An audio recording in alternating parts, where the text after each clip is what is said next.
بسم اللہ الرحمن الرحیم۔ حضرت ابن عباس رضی اللہ عنہما فرماتے ہیں کہ رسول اللہ صلی اللہ علیہ وسلم ایک آدمی کو نصیحت فرماتے ہوئے فرما رہے تھے، اغتنم خمسا قبل خمس، شبابک قبل حرمک، وصحتک قبل سقمک، وغناک قبل فقرک، وفراغک قبل شغلک، وحیاتک قبل موتک۔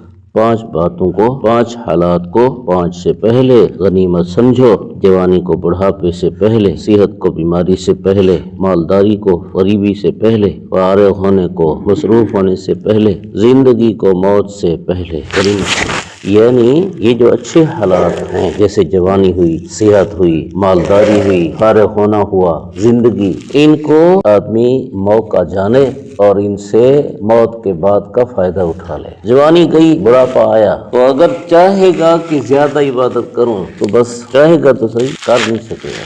صحت کے بعد بیماری آئی، اب چاہے گا کہ عبادت زیادہ کروں، نہیں کر سکے گا۔ ایسے ہی امیری کے بعد فقیری اگر آئی تو دل کرے گا، مثلا علماء کی نصیحتیں سن کر، تبلیغ والوں کے ساتھ ان کی باتیں سن کر دل کرے گا خرچ کروں، کر نہیں سکے گا، اس لیے کہ اب فقیر ہو گیا۔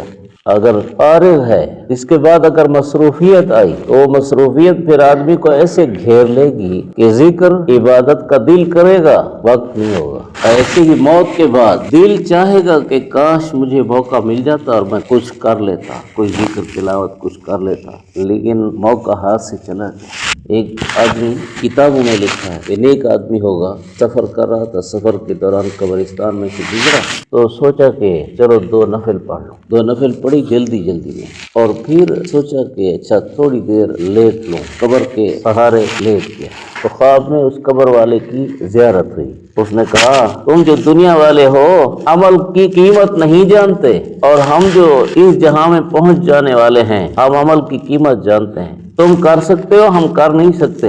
اتنی جلدی میں تم نے 2 رکعت پڑھی، اگر مجھے اتنی 2 رکعت کی بھی اجازت مل جاتی تو دنیا و ما فیہا سے مجھے زیادہ پسند، لیکن ابھی ہمیں اجازت نہیں، تو اس لیے زیادہ عبادت کی جا سکتی ہے جوانی میں۔ اور آج کا جو ماحول آ رہا ہے اس کے مطابق جوان نماز کو، ذکر تلاوت کو فضول سمجھے جا رہے ہیں کہ بھئی اس کا کوئی فائدہ نہیں۔ کیا ہے فائدہ؟ کس کا ہے؟ جہاں سے پیسے زیادہ ہمیں اس کا فائدہ ہے۔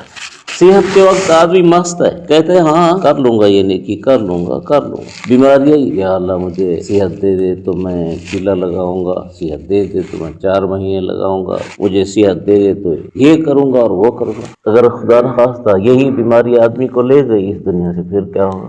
یہی حال مالداری کا ہے کہ اس وقت آدمی اکڑ میں ہوتا ہے، مالدار ہے نا تو اکڑ میں ہوتا ہے، فخر میں ہوتا ہے کہ بھی میرے پاس پیسہ ہے۔ فقیری آئی تو پھر پتہ چلتا ہے، اس وقت دل کرے گا ہے آج میرے پاس پیسے ہوتے میں مسجد میں دیتا، میں مدرسے میں دیتا، میں یتیم مسکین کو، لیکن وہ سب کر نہیں سکتا۔ یہی حال فارغ ہونے کا ہے، یہی حال ساری زندگی کا ہے۔ تو اس لیے ایسے اچھے حالات کو ہم موقع جان کر ضائع نہ کریں، قیمتی بنا لیں، اور قیمتی بنتے ہیں ایمان کی محنت، اعمال کی۔ اللہ تعالی ہمیں توفیق نصیب کرے۔ الحمدللہ۔